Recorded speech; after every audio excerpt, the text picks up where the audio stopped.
Hey, everybody, welcome back to the Creepy Cascadia podcast. As always, I'm one of your hosts, Sammy, and I'm joined here by the world's best cat dad slash my co host, Adam.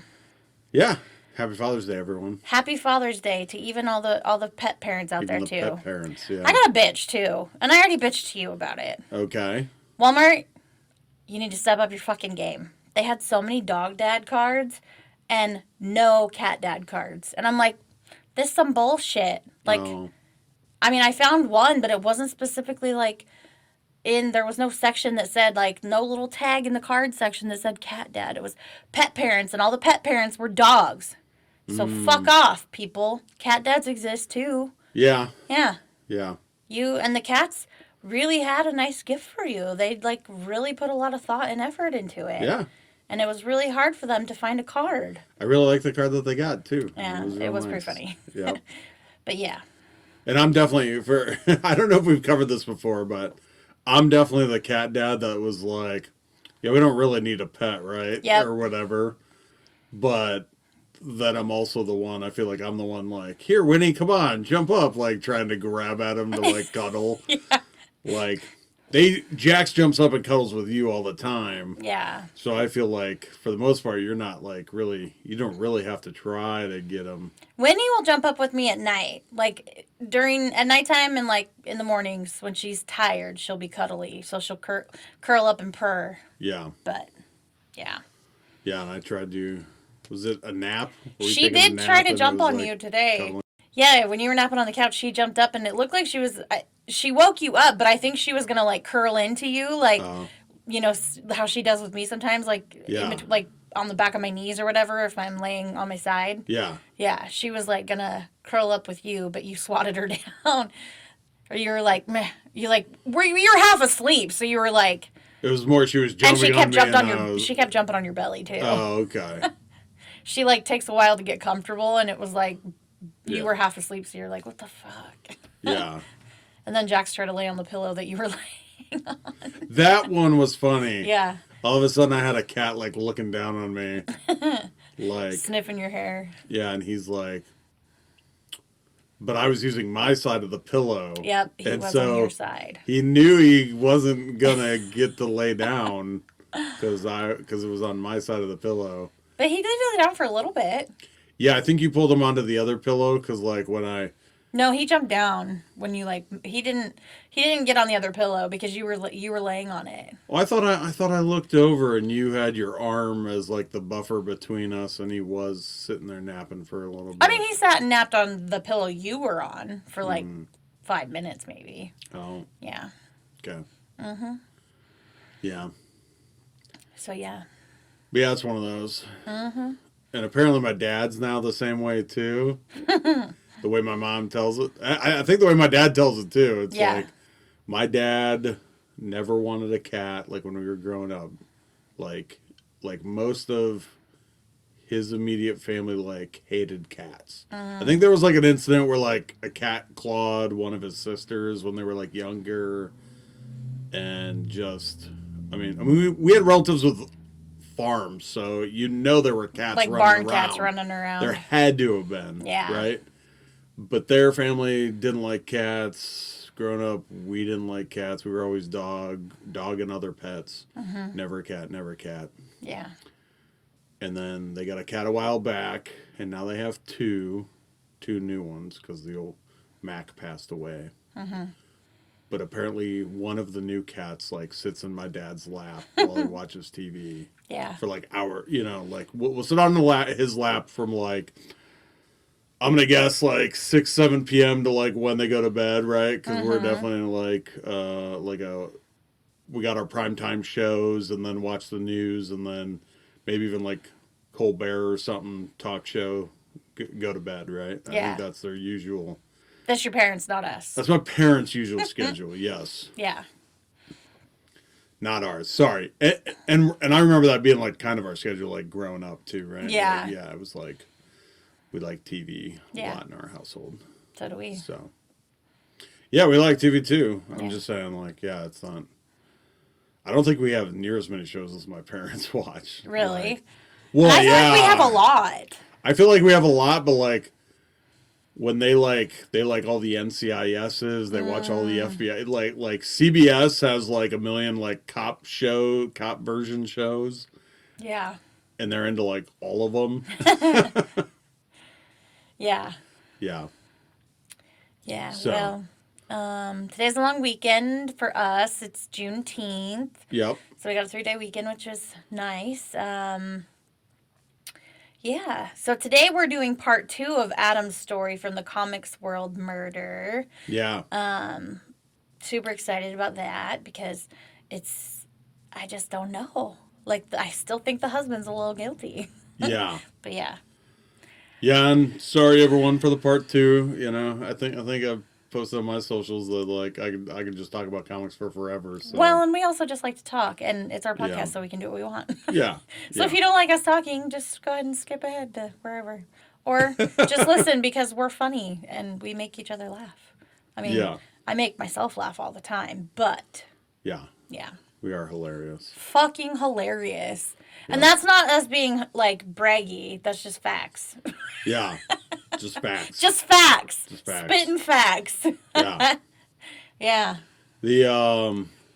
So I do have a question. Oh, okay. So What's we're up? gonna have another question. Even though it's a 2-parter, hopefully everyone's like fine with this little question or whatever. But, Again, it's our podcast. We can do whatever the fuck we Yeah. want.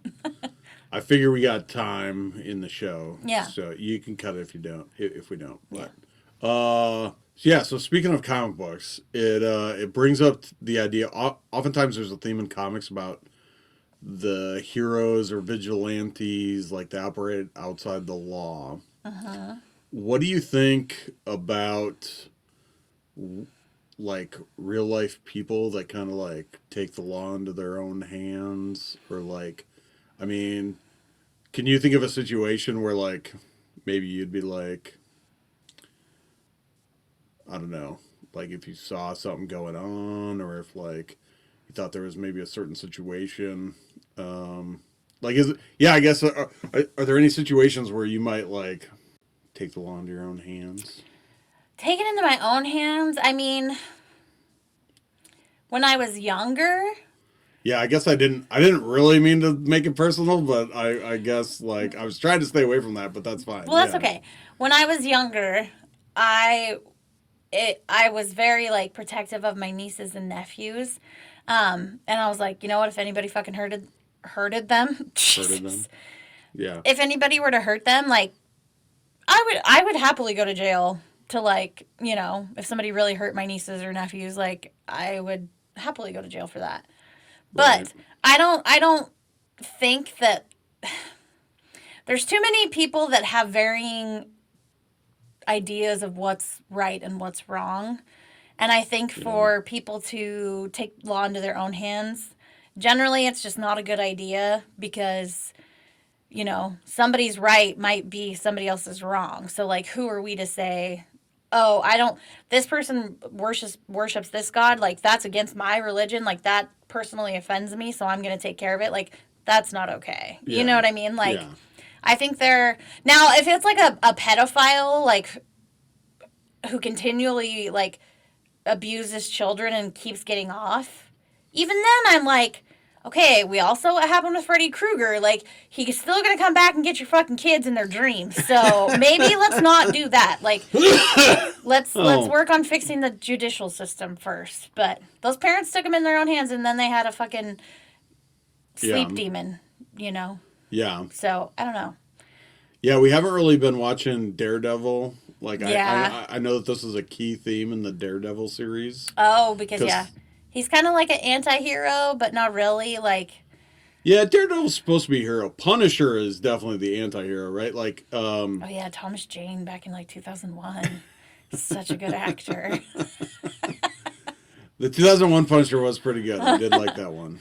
Although John Travolta is so fucking weird. Like, Yeah, the John Travolta casting was terrible in that. Yeah. In that. Like, I was everything just else like, was good. ugh. But the John Travolta casting was terrible. I think that was my first like Marvel movie. Is that Marvel or DC? He's Marvel. Okay, yeah, look at me, I knew it.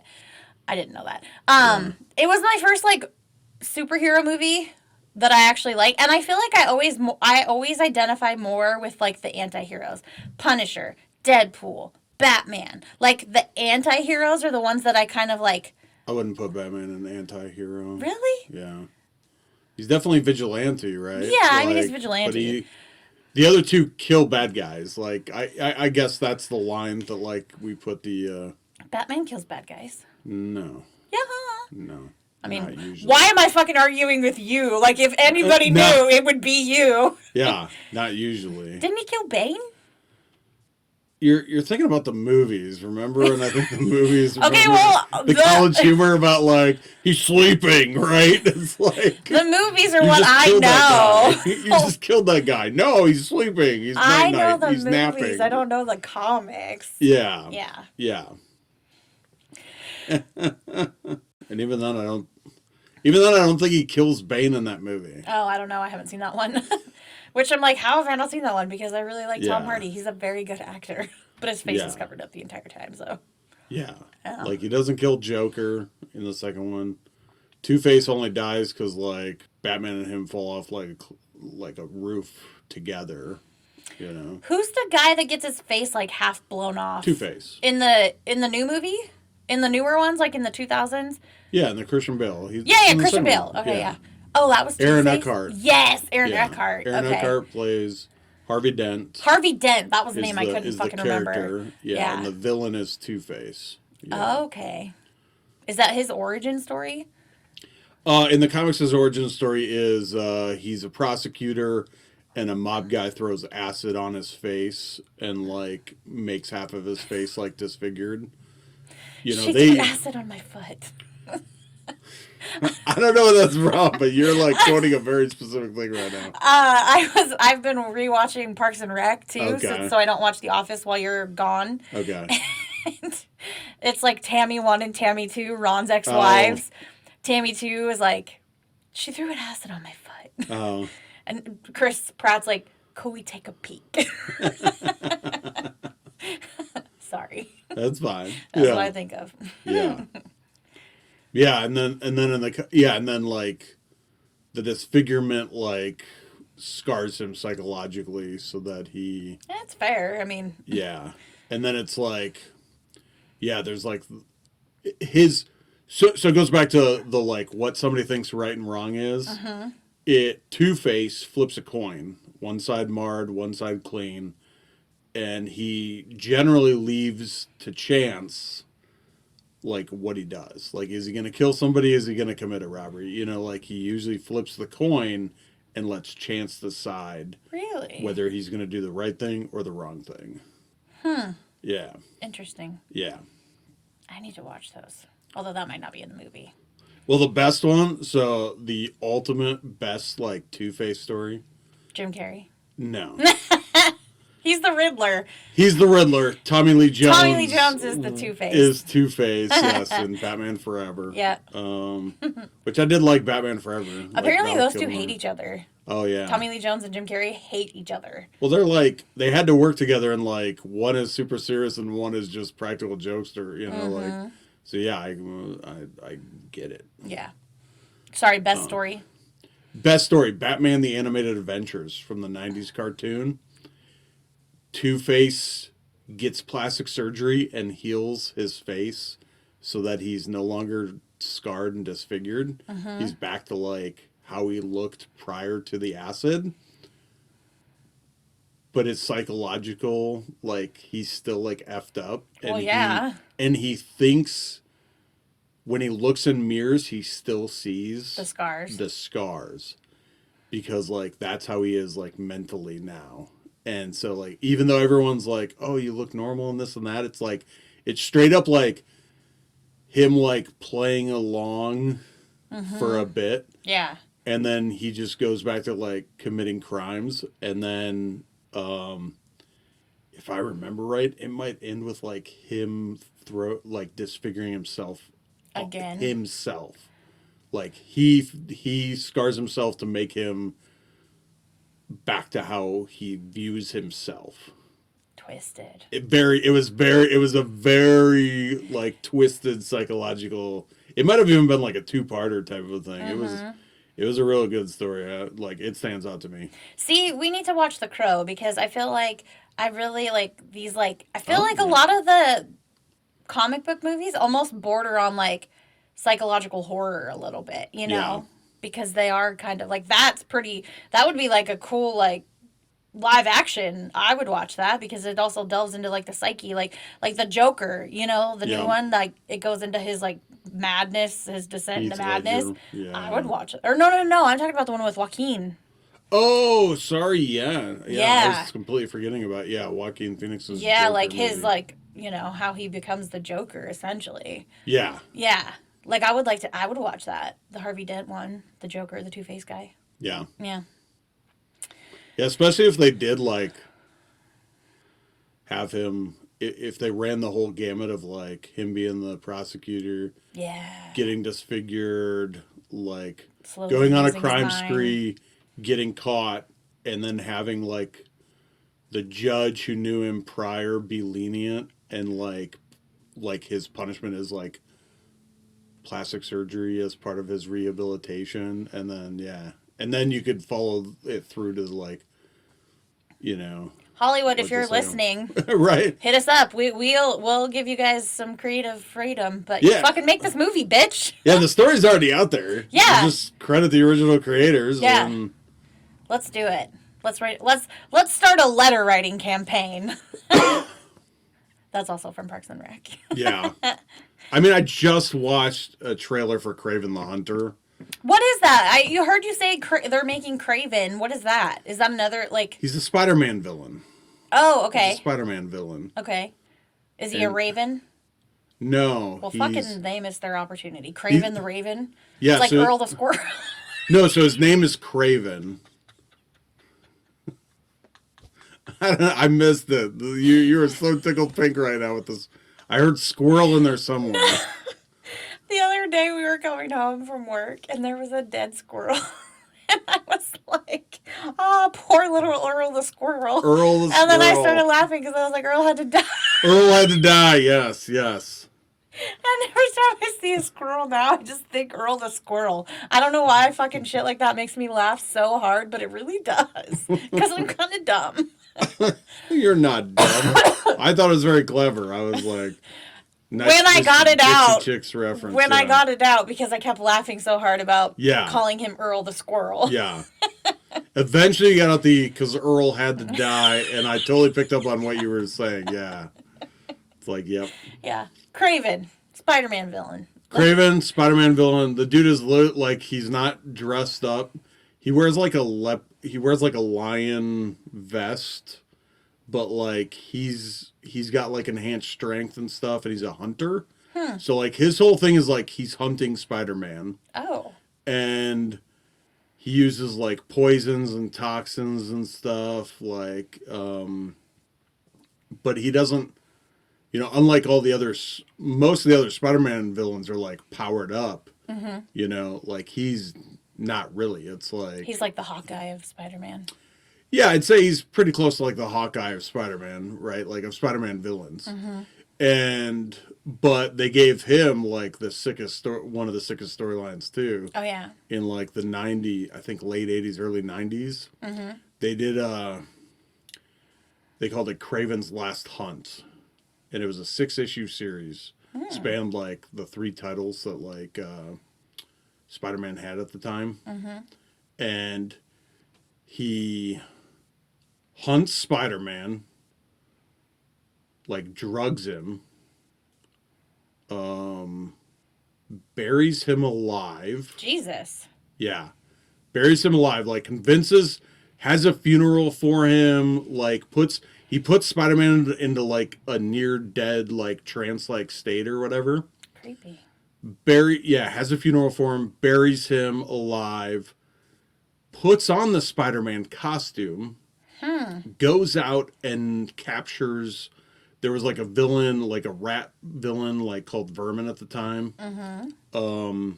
that Spider-Man had trouble beating. Craven goes and defeats this villain, thus proving he's the superior Spider-Man. Okay. Cages the rat guy. Was the rat's name Shredder? The rat's name is the rat guy's name. His villain name is Vermin. Yeah, and Splinter was the rat. God damn it! Every fucking time I do that. Who was Shredder? Shredder was the dude with all the knives who Oh, he that was makes the more villain sense. in Turtles. Yeah, And Splinter was a good guy? Splinter was the good Okay. guy. He was I like didn't the watch Ninja mentor. Turtles. Okay, I'll allow it. It's fine. Sorry. You at least hit a Ninja Turtle villain. I literally say it all the time. I always am like Shredder, and I think Shredder's the rat. No. Splinter. Okay. Splinter's Master the rat. Splinter. Yes. Okay. Yeah. Okay. But yeah, to completely spoil the story, so Spider-Man digs himself out of the grave that they put him in. Super iconic cover of him like emerging from the mud, like Like in hand a up, storm. like. No, like Oh. it's like him like half of his body's up out of the ground, like he's pulling himself up. Yeah, we could maybe if you're gonna keep this, you could probably find a picture of it and make it Yeah. one Put of it in the the things. show notes. Yeah, but then part 5, Spider-Man goes. He's like in a weakened state, but he still goes to like where Craven is at. Craven kills himself because he's completed, like in his mind, like he captured Spider-Man, he beat Spider-Man, he dressed up as Spider-Man, he beat a villain Spider-Man couldn't beat, thus proving he was like the top dog or whatever, and basically claims no more reason to live and kills himself. Jeez. Yeah. And then Spider-Man has to then something when he like kills himself, Vermin gets out, and so then in part 6, like Spider-Man goes and stops Vermin in like part 6. Interesting. But yeah, it was like I don't know, it was like crazy at the time. Like it was Yeah. a lot of people really, I don't know, like enjoy that storyline for sure. So so we'll see. But I think it's Aaron Johnson, the guy who played Quicksilver in the Marvel movies, like Ultron movie. He was Kick-Ass. That's kind of what made me think of the vigilante stuff. Because Kick-Ass was the ultimate, like, straight up, like, what if some kid just dressed up as a superhero and tried to patrol and, like, totally gets his ass kicked, Yeah. like, gets beat up so bad that, like, he has, like, basically, like, permanent, like, nerve and brain damage such that like now he like doesn't feel pain as much, so then when he goes back out on patrol like he can actually take punches and stuff. Yeah. It's just such a messed up there's a couple of movies from that one, but yeah, but that's what spawned the vigilante thing was like, yeah, so now Aaron Johnson, I think he's got a second. Is it Aaron Tyler Johnson? Is it Aaron Taylor Johnson? Taylor Johnson? Yeah. Yeah. He was married to the chick that like produced some of the 50 Shades of Grey, the first 50 Shades of Grey, I think. Oh, okay. Yeah. Yeah. Maybe. I didn't know who he was married to at all, but yeah. Well, she's like a lot older than him, and actually I think they're getting a divorce. Oh, yeah. Because he was like 19 and she was like 40 or something. Yeah. Yeah. He did a couple of movies with Scarlet Witch. The old is it Elizabeth Olsen? Yeah. Yeah.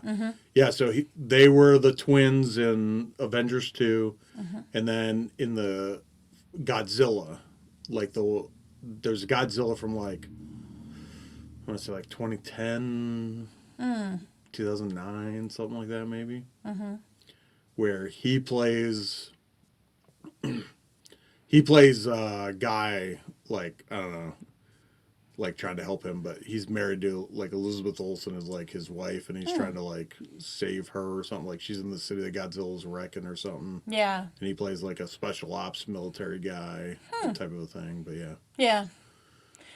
Well, I think all of that to just, I mean, we just started talking about comic stuff again. so. Like we said in the last episode, Adam can talk about comics forever. Forever. Forever. Forever. But I think that's a great segue into part 2. So let's go ahead and get into part 2 of the Comics World Murder. Take it away, babe. Yeah, so obviously, they arrest Michael. They arrest Michael the next day at the comic book store. Okay. They have footage and everything. Okay. Case goes to trial.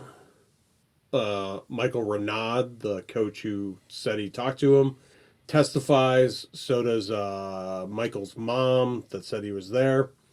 They go through this trial very, very quickly in the show. Okay. But what they spend a lot of time on is this next weird part. So the prosecution rested. They present their case. They say, hey, look, no physical evidence. We have no physical evidence linking this guy to the murder. What we do have is we have his alibi that he's at his mom's house. We have this witness who says he called the comic book shop and talked to Michael in the time frame when the murder would have happened and cancels his alibi. And they say, you know, this is money, this is extramarital affairs, this is a rocky marriage that he wants out of. He's guilty, right? And that's really all they can present. Right. So the defense, before they even start presenting their rebuttal, they motion for, they call it a summary dismissal. And apparently this is common at these types of trials. I'd never heard of this, you know, and maybe yeah, it's so common that like the defense will ask for it. They'll ask the judge, "Hey, we don't think the prosecution presented enough evidence. That you as a judge should just rule that they didn't present enough evidence. It doesn't go to a jury. We don't even do a defense. You just favor us now." And normally they say that like the judges are normally like, nope, it's going to jury like within like a minute.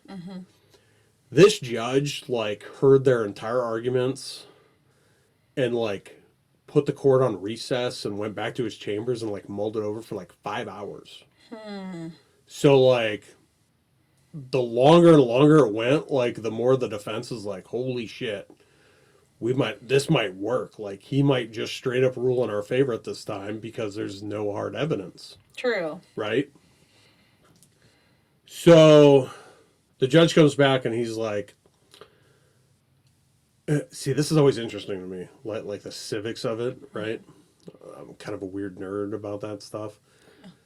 The judge decides that he's gonna make them do the defense and it's gonna go to the jury because how he framed it was he didn't want his perception or ruling or whatever to he didn't want to circumvent the process.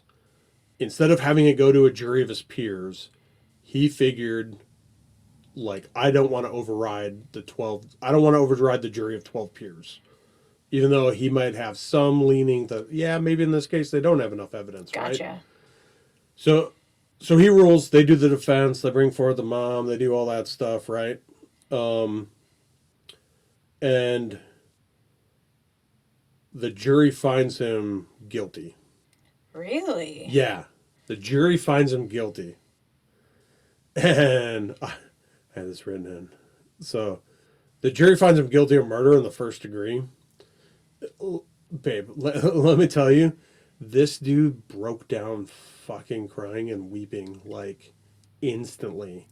Like the first time he shows emotions is when he gets when he gets convicted for murder. Yes. Okay. Like full on, like our listeners can't see what I'm doing, right? But like he was in his lawyer's lap. Like so he's in the middle of two lawyers.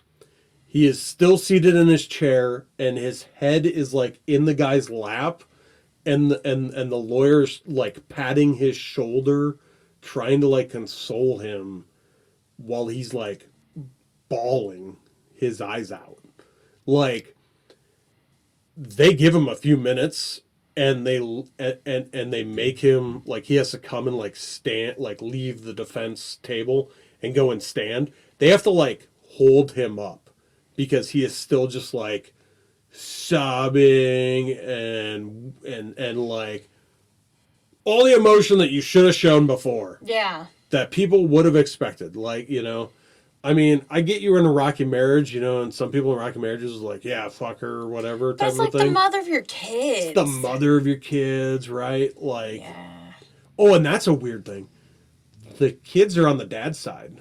The kids, like, I think they had the oldest daughter in the courtroom. Like, so Renee was there, his mom was there. They're all bawling while he's, like, losing his shit. But yeah, like, he literally could barely stand while the, like, judge orders him into custody and all that. All right. The defense files a motion, like, almost immediately for to appeal new trial. They claim that there was, like, prosecutorial misconduct. So in the show, they highlighted that, like, so while the prosecution gave their closing arguments, right, they don't have any hard evidence. So all it is this, like, circumstantial evidence, like, pieces of a puzzle. So what they did is they had a mugshot picture of him broken into a puzzle. And while they were giving their closing arguments, somebody was behind the guy giving the statement and, like, putting these puzzle pieces on this board. And at the end of it was, like, basically an unfavorable mugshot of Michael George. But apparently they didn't enter the picture into evidence. Oh, okay. And so, like, I don't know, like the judge sided with the defense and said, "Yep, you get a new trial." Like, you know, in his mind, he probably already had, like, he took 5 hours. Like, so even though he's like, okay, well, the jury found him guilty, like, he probably has doubt. He has some doubt, right? Like, it's probably fair. He has some doubt. So he grants a new trial. It's like new judge, new jury. Like, they actually, like, replace the prosecutors. Like, it's like new prosecutors. It also buys time for the defense to do more work. And the prosecution, like, as well. Like, they have more time to gather hard evidence. Yeah. If any were to exist. Yeah. So 3 years. Second trial doesn't happen for 3 years. I'm scrolling. Can we just talk about how Michael George, double first name, right? Never trust a man with 2 first names. Right? Like, it's so weird. So weird how it works out. Anybody out there with a first name as a last name should just, like, stop breeding altogether. Or, like, stop naming your children. Well, the first names are always going to be first names. I'm saying it's the last name. Yeah. If your last name is a first name. Yeah. Like, go legally change your last name to a normal last name, or you're going to be raising Damon from The Omen, you know, apparently. Damien. There you go. Okay. Close enough. All right. Yeah. Yeah. So now, okay. So new trial, 2011, 3 years later. New judge, new prosecutors, new jury. And, I wrote the wrong name in here. But in the 3 years, Michael George is now in a wheelchair. He's in a wheelchair because he claimed that he suffered from inadequate care at the prison over the last 3 years and got a B12 vitamin deficiency that crippled him. So he went, like, the Golden State Killer route, where he's, like, a feeble old man now. Yeah, I mean, he didn't look feeble. It's a defense tactic for sure. Totally a defense tactic, and especially in this case, where, like, the number one prosecution witness is a guy in a wheelchair. Yep. Like, they're in my mind, they're completely and entirely, like, he might legitimately be crippled, but, like, all I see is, as someone who's looking at this from the outside afterwards, a defense tactic to try to discredit the wheelchaired guy that got you put away. Right. Right? Because without that guy's testimony saying the phone call, putting you at the thing, like, your alibi, like, they don't even question your alibi, right? Right. Like, so yeah. So anyway. Yeah, I put seems like a ploy, considering the star witness was also crippled in a wheelchair. Yeah. Prosecutors in the second trial did not fuck around. Yeah. Okay. Good. Okay. They went straight after the motive of the insurance money and his affair with Renee. Dateline didn't talk about the first trial all that much, but man, they go into, like, the second trial, and they have, like, 2 new prosecutors that are like getting their 15 minutes of fame on Dateline. Okay, like yeah. So prosecutors brought in a lady who frequented the comic shop. This is the one back in Clinton.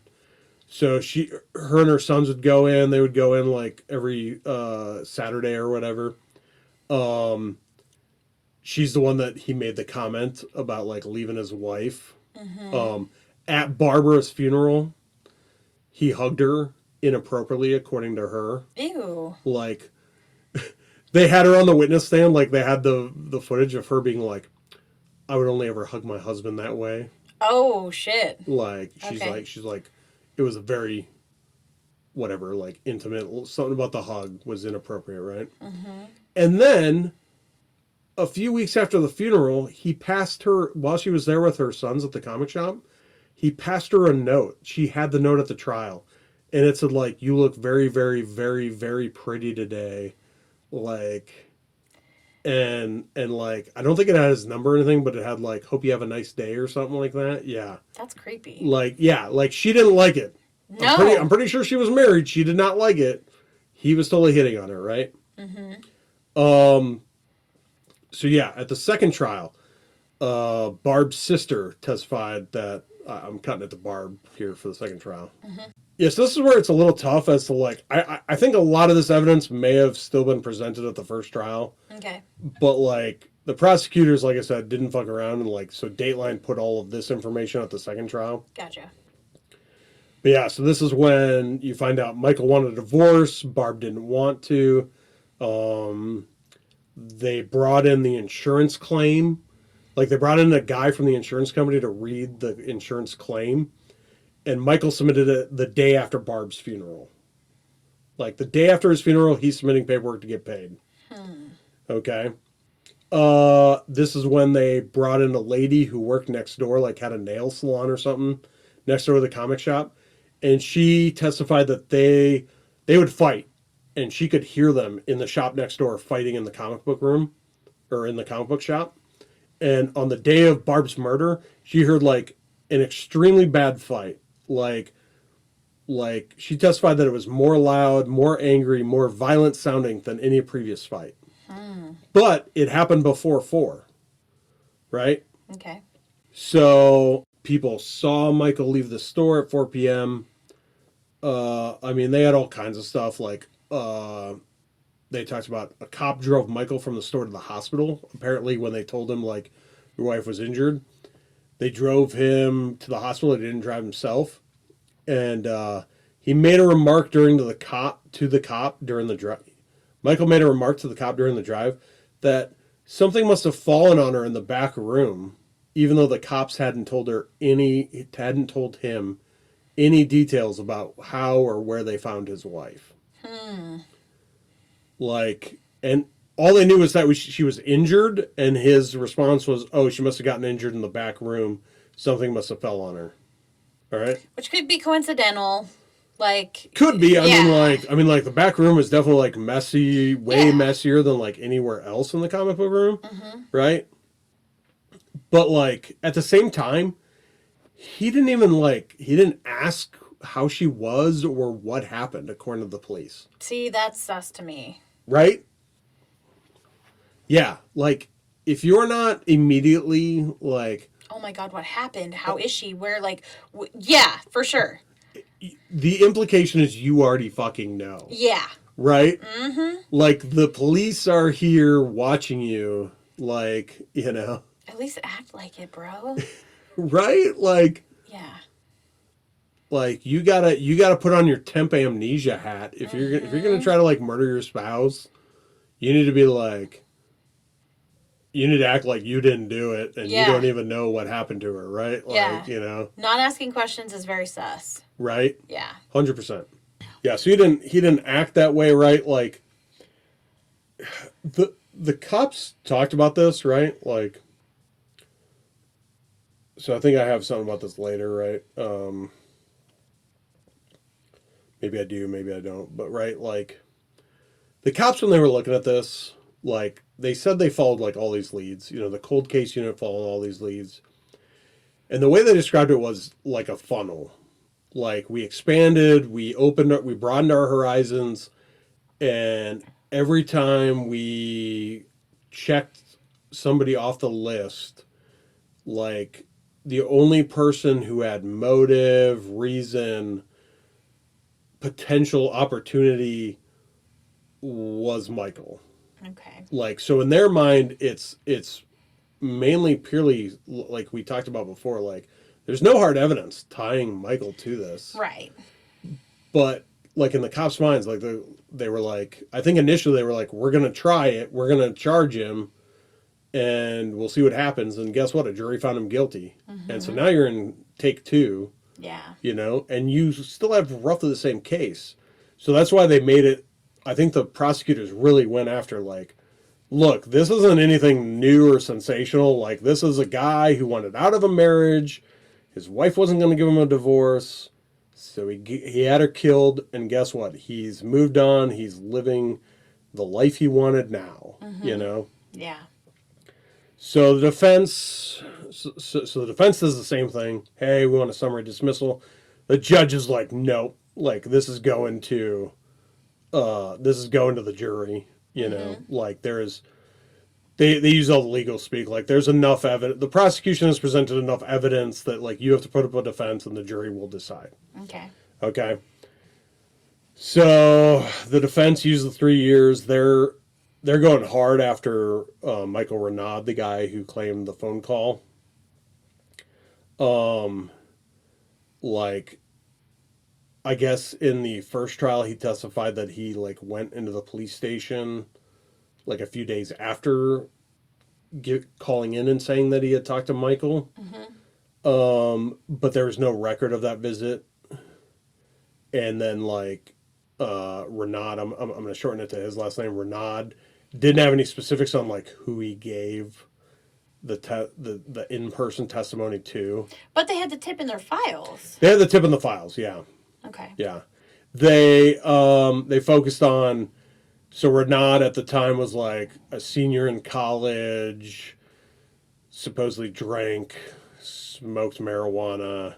Like, they totally went after him for his credibility, like, hard, to make it seem like he can't remember details, so he was wrong then, he's wrong now, like, I mean, to be fair, he is roughly the star witness he's the only one who actually places Michael back at the store. Right. Right. So the defense focused on the alibi provided by the mom being 30 minutes away. But at the second trial, like, they didn't put the mom on the witness stand. They did a stand-in. And what they did is they read the transcript from the first trial into the second trial. So all they did was ask her they asked the stand-in the same questions, and she read the responses that the mom gave at the first trial. Gotcha. And they kind of gave a thing about like, oh, she's still alive, but she's just really old, like her memory. Wild card is basically what they chalked it up to. Right. Which, to be fair, yeah. They brought in a neighbor of the mom's. She testified that she saw a van, which was Michael's van, at 5:45. She saw Michael's mom and the girls at the park nearby. She never saw Michael, but she claimed she saw Michael's vehicle parked at the mom's house. Okay. The defense went after this as like shoddy police work. The back door, the prosecution claimed that like Michael was the only one who had a key to the back door, and that's how he got in and out without anybody seeing him. But they didn't dust the back door for prints. There was also like they had pictures of the back room, and there was like clutter in the way. So like if you entered through the back door, like you wouldn't be able to go out through the back door and still clutter the place up. Was like how the pictures kind of looked. Okay. The cops didn't canvass the mom's neighborhood, asking if anyone had seen Michael like leave or anything. Like that would have been key. If somebody had seen, oh yeah, like he dropped the kids off and then he took off, right? Like that'd be something. Right. I mean, he's inside, so they're not gonna see him like out walking around. He wasn't at the park with the kids. What else do I got? The police didn't test Michael for gunshot residue on his hands. Oof. Right? Mm-hmm. Like, I mean, at the time, like, they sent him to the hospital. Like, they didn't even, like, they really didn't talk at all about, like, what they did with him that night other than send him to the hospital. Like, they drove him to the hospital. Yeah. The defense, so in this case, right, reasonable doubt, like, all right, it's all circumstantial. Like, as long as we can provide a credible other guy, like, you could win this, right? Mm-hmm. Like, you could win this case. So they found they brought in a witness, like, it was like a gal, mid-30s, mid-40s, saying that she was dating a sketchy guy. Okay, so the defense brought in a witness that said that someone shady, sketchy tried to sell them comic books, like older comic books, out of the back of a car. Shortly after, like the day after the murder. Okay. But the prosecution brought in the guy's friends, and their testimony countered him and said that had happened weeks before the murder, not the day after. And then they called in the witness that had seen the shady guy with the black hat. Mm-hmm. They brought in the Greek fisherman's hat. Oh yeah. Yeah, I really want you for I'll look it up for our picks. Yeah, I think you'll be able to find a picture of this hat so that hopefully our people can kind of see, like, on the socials, like, what it looks like. Mm-hmm. And then I definitely want you to post a picture of the sketch of the bearded lady sketch, just so you can see, like, how fucking generic this sketch was, and, like, how it was going to be no help anyway, right? In my mind, like, when you post a sketch like that, like, all you're trying to do is, like, link. Maybe somebody saw that person get in a car, and now you can, like, search for a car description. So they brought in the person who saw the guy the sketchy guy in the black hat, and then they brought in a lady. I got that jumbled. You'll have to edit. Okay. Then they brought in a lady who was dating a guy who wore that style of a hat, and apparently he was sketchy as fuck because, like, him and her would go into comic book stores, and she realized that he was, like, shoplifting or ripping off comics. Like, she was stealing comics from people. And she was or he was? She was. He was. Okay. She was dating him. Okay. He was stealing. It took her a while to figure out that that's what she was doing. He was doing. Do I keep saying she? You keep saying she. I'm sorry. No, it's good that you correct me. I'm more disappointed in myself for not saying it correctly. No, I'm sorry. it's okay. Sorry. So yeah. So she said this sketchy guy wore a short black rimmed hat, like the kind they showed her a version of the hat. She said, "Yep, he would wear hats like this, and they would go into comic book stores, and the guy would steal comics from other stores." Okay. She didn't know if this guy knew of this store or, they never went into Comic World, nothing.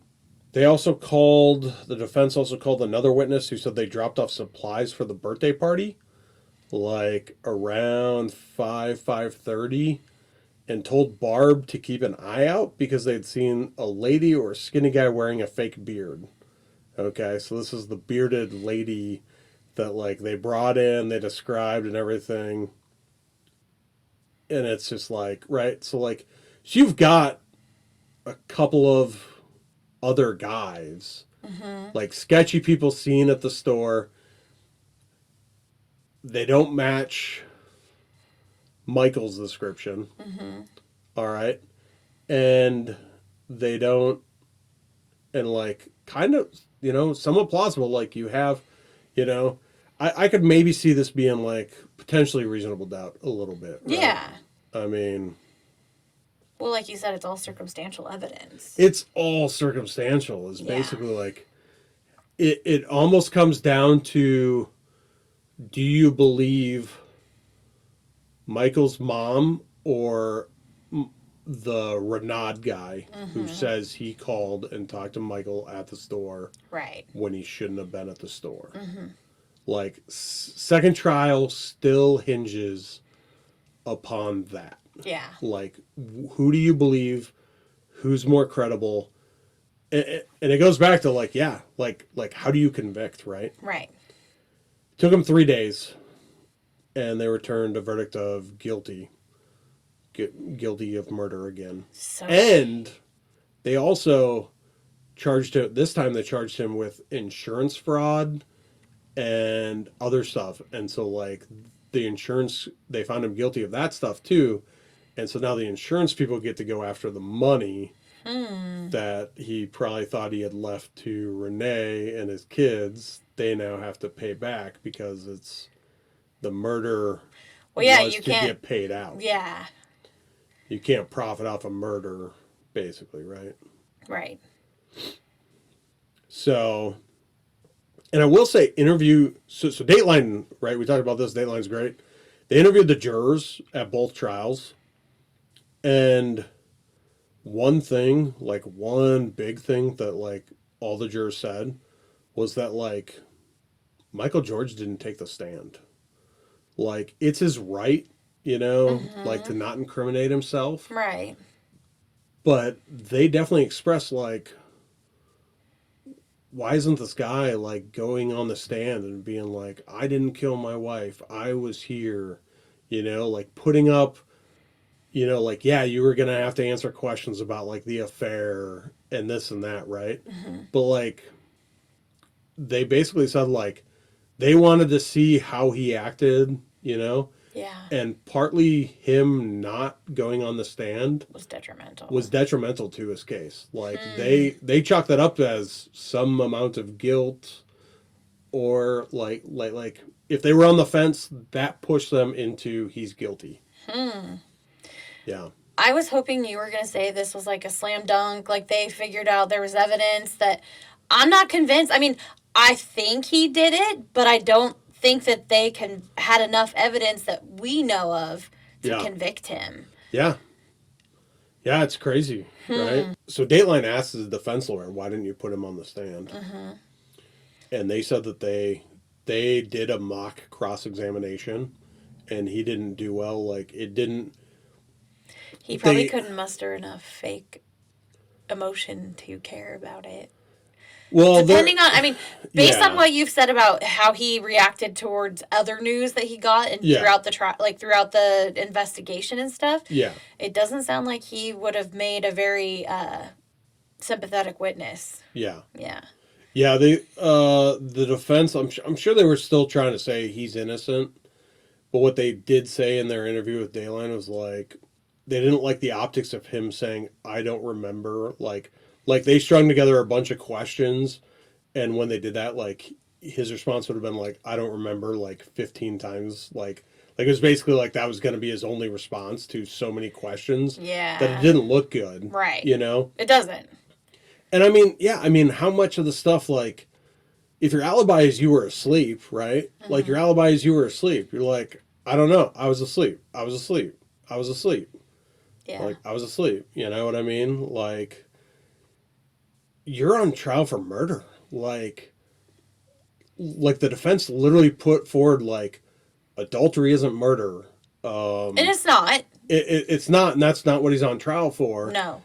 So it's like you should just cop to it and be like, yeah, I was sleeping around. Yeah, I did want to, you know what I mean? But, I was the the epitome of the creepy comic book store owner, like hitting on all the girls that come in the store. Right. I don't even know if that's a thing, but that's how he made it seem like he was. Yeah, I mean, they definitely would have asked him about like, because at the second trial they definitely brought in the lady that he like wrote the note to and everything. You know what I mean? And I mean, yeah, maybe you're creepy and whatnot, but you could at least be like, oh, well, she looked like she needed like a pick me up that day, or something, you know what I mean, like some justification. Sometimes saying nothing makes you look more guilty. Yeah. And like, yeah, it's so weird because they just banked on like they don't have hard evidence again. Like, I mean, at the second trial, it seemed like they knew to go after the one witness, the key witness. But yeah, the jurors are like, no, like where's this guy saying I didn't kill my wife? Right. It's missing. And it goes back to interactions with the police, interactions with the family. at this point, it's interactions with the jury, right? Like, Yeah. like you're not saying you're innocent in Right. front of them. You're letting your defense people, you're letting your lawyers talk, but you're not saying anything. Yeah. And then at sentencing, he's like,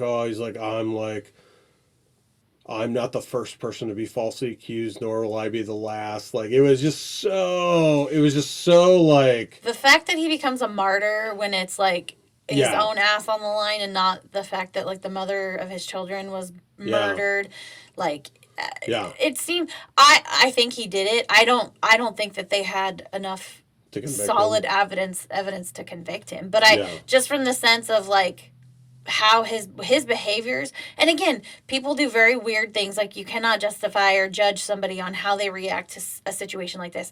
But I mean, this guy was a puke. Like, let's just be real. Yeah. Straight up, he was a puke. Yeah. Yeah. So how long did he, like, what was his sentencing? What did he get sentenced to? Do you know? Oh, life. He got life? Yeah, he got life. Good for him. Yeah. Yeah. You know? And it's like, yeah. Like they said in the show, like they ended it with like, yep, like went right back to prison, you know? Oh, hopefully And, his like- B12 deficiency got taken care of. Yeah. They talked to, I think they ended it with talking to Barb's brother, Joe, you know? Okay. And it was interesting. They had him like at the gravesite and all that. And it's Yeah. like, you know, and he's like, yeah, you know, he's like, I feel justice is served.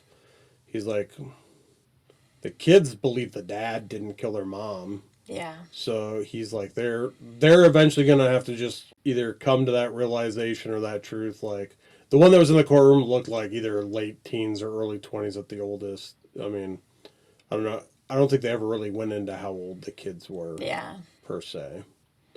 But yeah, it's like, yeah, it's just, it's such a weird case. Like, in my mind, like the comic book aspect of it is like just so Such a non-factor in everything. Yeah. Yeah. Like, I mean, I went after this because it was like the comic book murder, but like it played such a little part other than like the whole idea of like, yeah, like when the cops are like, this is an inside job because who's going to know like which comics are valuable? Like you've seen my comic book room.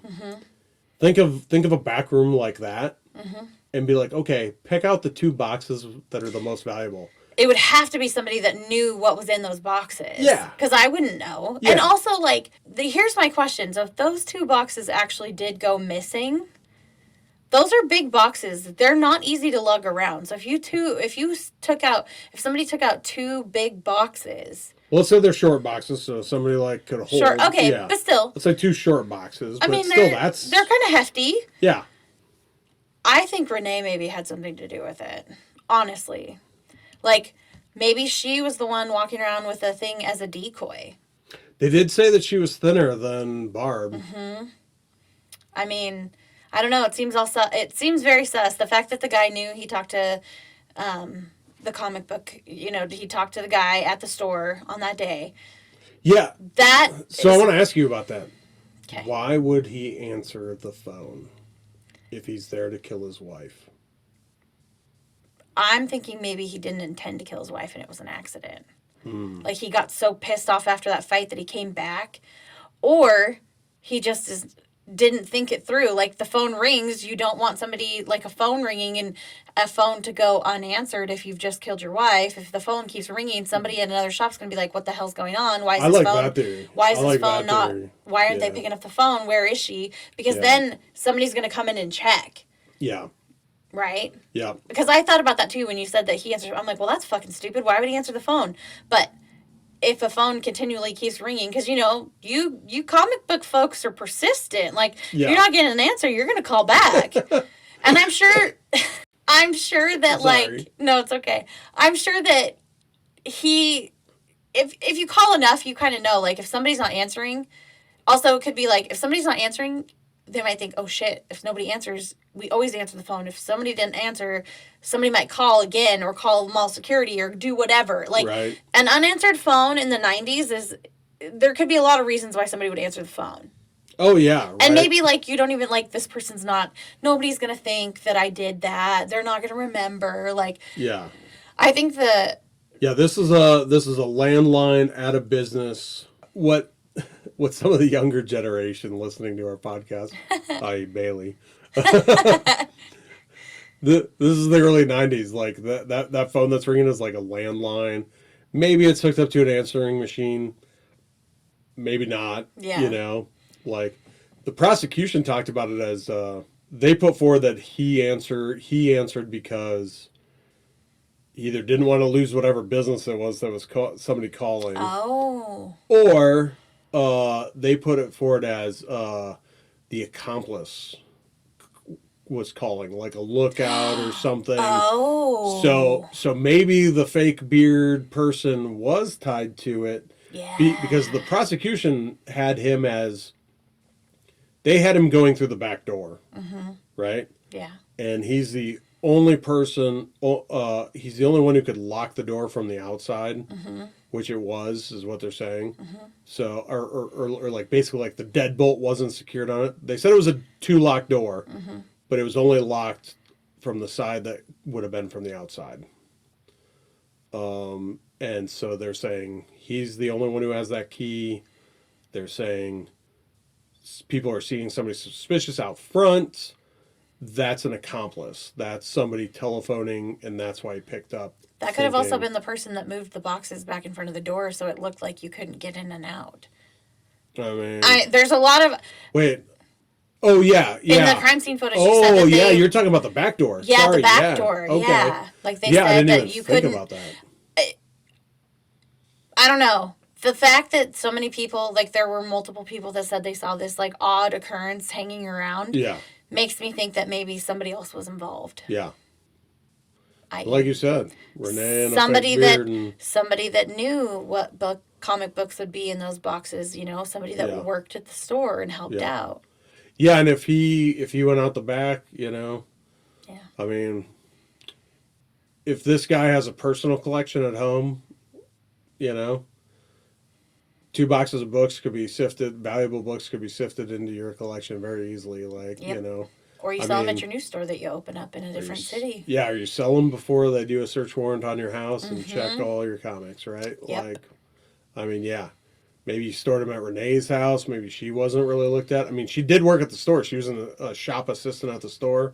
Like, it basically sounded like they brought her in. She had the divorce. It sounded like she had worked there prior, but, like, she had been working at the store leading up to her divorce as kind of a way to, like, help make money to get out of her marriage as well. But, yeah, it's... I don't know. I mean, interesting. Renee stood by him. She was there at the trial. You know, I don't think she took the stand at all. I don't think they really left it up to just, circumstantial. All these other people speculating. Like I said, I mean, there's a person on that jury. Like, you know, if the cops are saying who else is going to do this, right? Like they're like it's sure a bad robbery if you don't take cash, you don't take jewelry. Well, you don't, I mean, the prices of, like, the expensive comics on the wall, that's easy to see. Like, you know. It was known, yeah. Yeah. The robbery aspect does not make any sense. Yeah, but the boxes they took were supposedly even more valuable, yeah. Why wouldn't you take everything? Why wouldn't you grab the cash out of the register? Yeah. Yeah. Unless you were trying to be, like, hidden in the back. But, again, I don't know. It all seems very sus. I definitely stuff as a strip mall and there's nobody heard gunshots. Yeah. Nobody reported gunshots at this mall. Yeah. Like, so maybe they use a silencer, homemade silencer. I don't know. Like, could be. Yeah. Interesting. Yeah. There's a lot of if he didn't pull the trigger, I think he was definitely involved. Right. The husband. Okay. Yeah. Do you think justice was served then? You think? I mean, kind of. Because, like you said, it's a tough call. It is because I'm only giving you part of the information, right? Like, we have to have some faith that the jury and what was presented, like, was enough of a case that they have a clear conscience on this is what happened. Yeah. Apparently, the straw poll, Dateline, because they interviewed the jurors, the straw poll was 7 guilty, 5 not guilty, right after the trial. And then they went into deliberations for 3 days. Okay. And ultimately they came back with everybody guilty. Yeah. They talked a little bit about, like, what was the biggest hurdle, I think. And yeah, like I said, like, came down to basically, did you believe the mom or did you believe the Renaud on the phone call? Yeah, I mean, there are people in the jail system that are wrongfully convicted of murder, and you know, his actions don't say grieving husband to me, even if you did have a bad marriage. Like, again, that's the mother of your kids. Like, that's somebody that you've been married to, that you made a commitment to. Like, I understand he was not a great guy as far as being a faithful husband, but yeah, I don't know. This is a weird one. Yeah. I was like really hoping there was like a slam dunk, like, yeah, this is what happened, and that's it kind of doesn't feel that way. Like, I'm not 100% sold. I think he had something to do with it, but I don't know. Yeah. Yeah. Yeah, I'd say the only, in my mind, the only thing that really sells it is placing him at the store. No. Oh. The fact that both juries convicted. True. Like, I'm sorry, but there's something about like, like you say, they're instructed beyond a reasonable doubt. Right. Like, and for 24 people, okay, like I said, the straw poll was 7-5, so 5 people thought there was doubt. Mm-hmm. But after deliberations, going back through the evidence and testimonies and all that stuff. Yeah, and the discussions among the jurors, right? Because I mean, like, a jury is a collective body, right? It's not just constantly, like, each person does vote on their own, right? Is how I understand it. Mm-hmm. But so, like, if you are the lone person, you can hang a jury. Mm-hmm. But in their deliberations, they all talk amongst each other, and it's the old 12 Angry Men, I think, right, or whatever is the isn't that the play about the jury? Yeah, I think yeah, when you said different people react differently, mm-hmm. Yeah, maybe they moved away from the town because we don't want to be remembered as that couple. We want to get away from it. Mm-hmm. We don't want memories, whatever. Yeah. But they named the store the same fucking store name. Yeah, that's odd. Like, that's an odd one. So if you have a bad memory of Comics World, why would you rename where your wife was murdered? Yeah. Why not choose a different name? Yeah. And this is, I mean, there's lots of better names. Comic Kingdom, for one. The Comic Cave. Like, there's so many. Yeah, there's so many. So many. You're in a different state. Register a different name, bro. Yeah. Like, don't be lazy. Yeah. Well, I don't know. Well, that's a really good. You did a great job, babe. That was a good story. I like it. I'm very. It bothers me that there's no slam dunk, like, hard evidence that says he did it. But what do you do? Yeah. Thanks. That was a great topic. Very interesting. So as always, thank you guys for listening, and don't forget to subscribe and download our show, as well as leaving us a 5-star rating and review on whatever platform you're listening on. We've said it every time, but it really does help us if you guys follow our show, if you subscribe, if you download our episodes. It just helps our numbers, like, makes us more searchable, easier to find, so more people can find us. So we really appreciate you guys doing that. You can also help us out by sharing us with your friends, family, social media, all the things. We still have cards. We still have stickers. If you guys want some, we'll give them to you to pass out to people. You can also find us on Facebook, Instagram, and TikTok, which is just Creepy Cascadia Pod.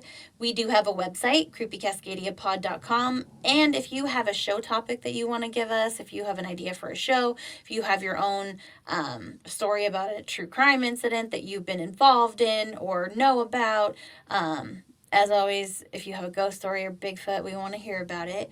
You can email us to admin@creepycascadiapod.com. Well, we hope everybody has a great week, and we will be back next week with a new episode for you guys to enjoy. Bye. Bye.